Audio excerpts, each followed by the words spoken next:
All right, welcome back to the Kokino Podcast. On this particular episode, I'm going to go into my past once again. I'm going to talk about the time that I tried to become a ROM hacker, because that's like my the common theme in my life. I try to become something, and then eventually get bored of it and stop. So in my late teens, I wanted to become a ROM hacker for some reason. So I guess I should probably explain what a ROM is and what a ROM hacker is. So a ROM is a video game, a console video game that you can that all of the data from a console video game compressed into a file that you can have on your computer. And if you have an emulator, you can drag that file, the ROM, into the emulator, and then you can play the game as if you're playing it on the console, and it will just feel just like it, make all the same sounds, have all the same graphics, etc., etc., etc. A ROM hacker is someone who takes that ROM, opens it in a hex editor or a tile editor or some kind of editor, and changes something about it, that changes some data in it, and that change and completely changes, like, or changes some data in it to change what happens in the game. And it can be like a very little tiny change, like you could change the sprites to look a little bit different, like if you were doing it to Mario, Super Mario Bros. You could change Mario to take his hat off, or give him like weird looking hair, or you could make him look like a completely different person. Or, you can change what the sprites look like. You can change what the text that appears. Like if there's a section of text that says, once upon a time, Mario fell asleep and then he had a dream and this is that dream. You could change it to something else. You could change it to like, once upon a time, Mario started smoking weed and then he had a dream. You could change it to whatever you want. And so, yeah, I got into this for some reason. I don't know why, actually. I was just interested in it because I was curious about how it was done. Yeah. So anyways, I went on Google and searched how to become a ROM hacker, and then found this website called romhacking.net. And through a bunch of other searching on this website, I came to this FAQ file. It's a text file that's an FAQ that called like a definitive guide to ROM hacking.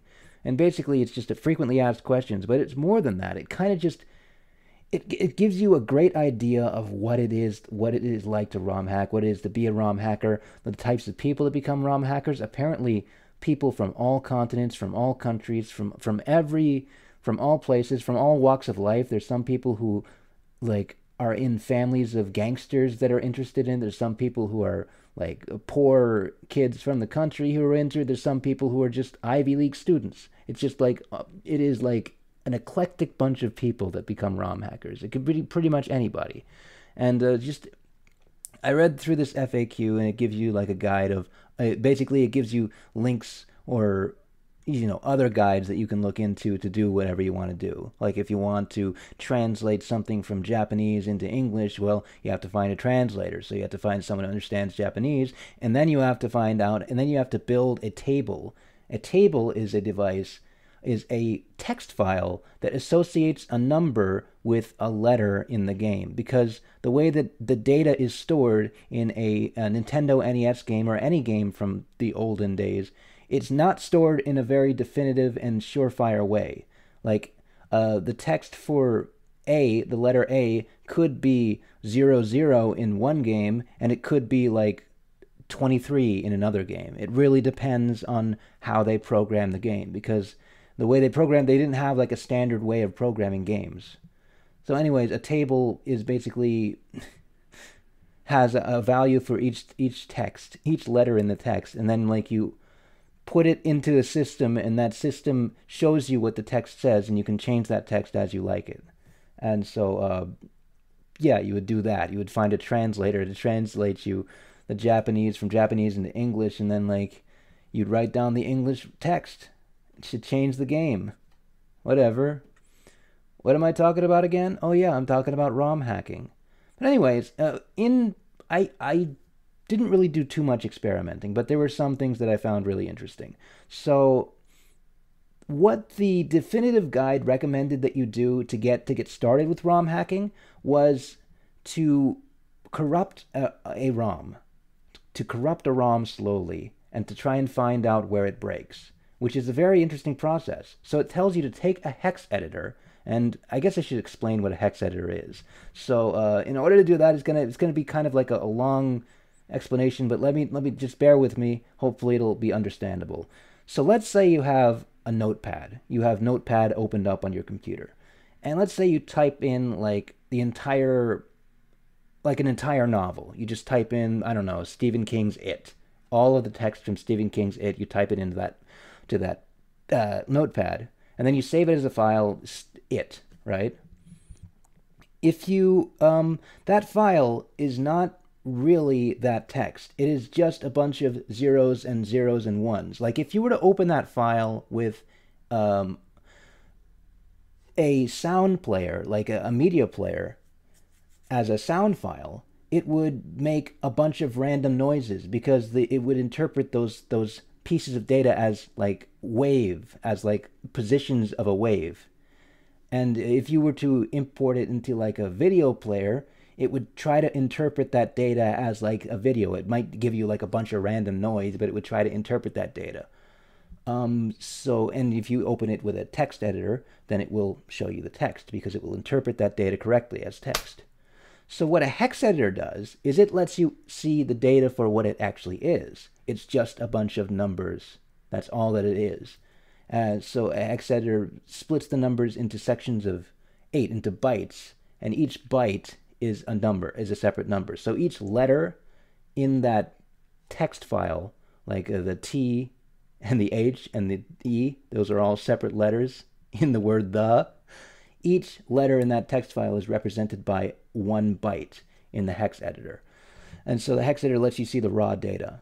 So basically, what the definitive guide recommended that you do to get into ROM hacking was to open a ROM in a hex editor and just change, and it gives you all these lines of different numbers. What it recommends is you change like 16 of those numbers in a line to like 000000000, and then open up the ROM and see if it changed anything. And then if it didn't, you would undo that change that you made, and then go to the next 16 lines, the 16 hex numbers, and then you'd change those to 0000000, and then you'd see if that changed anything. And you'd keep on doing this until eventually you run into a point where something happens in the game.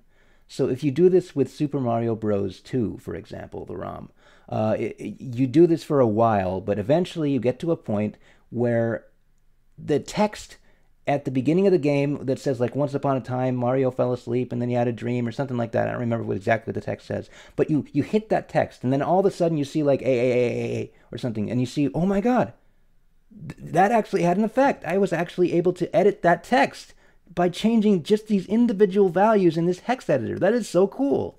And then like you go from there by like, okay, so what happens if I change it to a 2 or to a 3 or to a, and what are these? And then you slowly find out that each of these numbers are representing each of these letters, and like a different number represents a different letter, and some numbers represent exclamation points, and like that's how that data is stored, and that's where that particular section of data is stored. And so it's possible to find everything by doing this, but it just takes a very long time.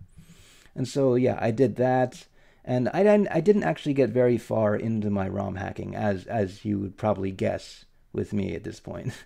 I didn't get too far, but I got to the point where I was basically tried to translate an old Dragon Ball game. It was originally in Japanese, and there wasn't an English version of it.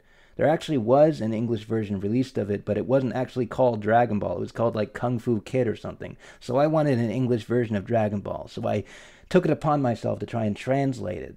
I didn't even know Japanese, but I guess I just guessed what they said and then wrote what I thought that they said in these texts, because there's only like a few sections where there were text that you had to translate. Anyways, I tried to do that. I got a little bit into it, and then I got bored, and then I stopped. But through trying to learn how to ROM hack, I also learned a lot of stuff about the the architecture of the Nintendo NES, because it was with Nintendo NES ROMs that I tried to learn. But you know what? I think we have reached the end of this episode of the Kokino Podcast, because it has reached the 10-minute mark, and I would prefer these don't go too far over 10 minutes long. So I will tell you about what I learned about the Nintendo architecture in the next episode. Hopefully, if I remember to do so. So yeah, look forward to that because it's really cool. And I got really excited about it when I learned because it took me a little while to understand what it actually meant, but it was really cool. And I hope that I can explain it. I'm going to explain it in the next episode. But for now, I will see you guys next time. This has been the Kokino Podcast. Have a good life.